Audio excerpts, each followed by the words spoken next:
Good morning, everyone. Today is Monday, December 27th, the last Monday of 2021.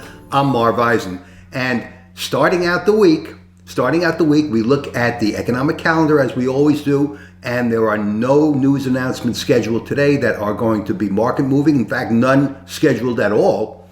And so we move along to the business news, to the news of the day. I use CNBC. You can use whatever news source you want. And I look for things that are going to be generally market upsetting.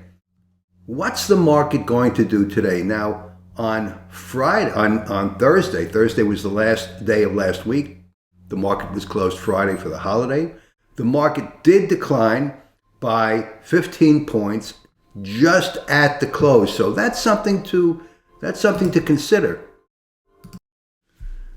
So moving along to the market for today. Now, it's just about 8 a.m. New York time, and the market, and I have the S&P Micro E-mini chart right here. This is a 3-minute candle.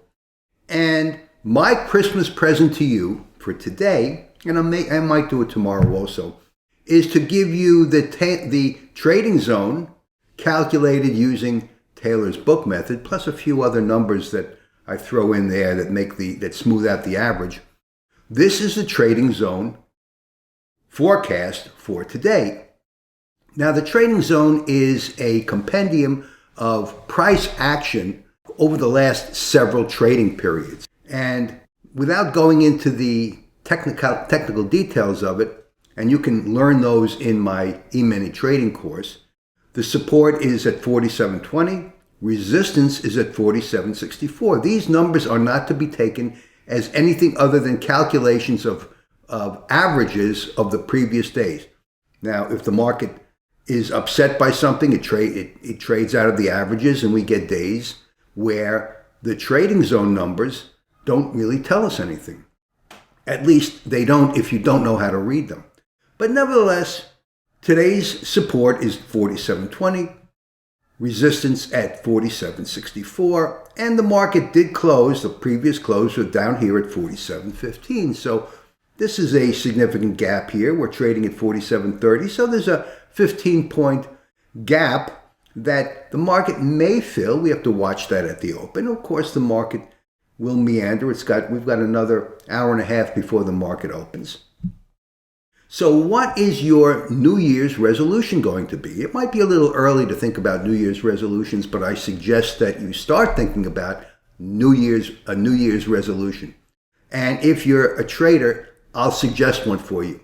Your New Year's resolution should be, I want to know where the market is going to trade each day, and I am not going to hop on a trade and hit the buy or the sell button unless I have several indications of my opinion being correct. And those indications could be stochastics, they could be price action, they can be Taylor's numbers, they can be time and price, they can be the previous close. Whatever they are, you should make, or I suggest that you make, a market resolution to be a student of the market. Now, if you are not a student of the market, you're basically going to jump on a trade when you see the market move, because that's what most people do.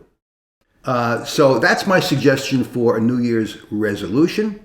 I hope you had a great Christmas, and let's all look forward to a wonderful New Year and a profitable week. This is Marv Eisen for Timeless Dollar. Here are the numbers again: 47.20 support, 47.64 resistance, and the previous close if there's a gap down here at 47.15. Have a great day. Thanks for watching, and I'll see you in my next video.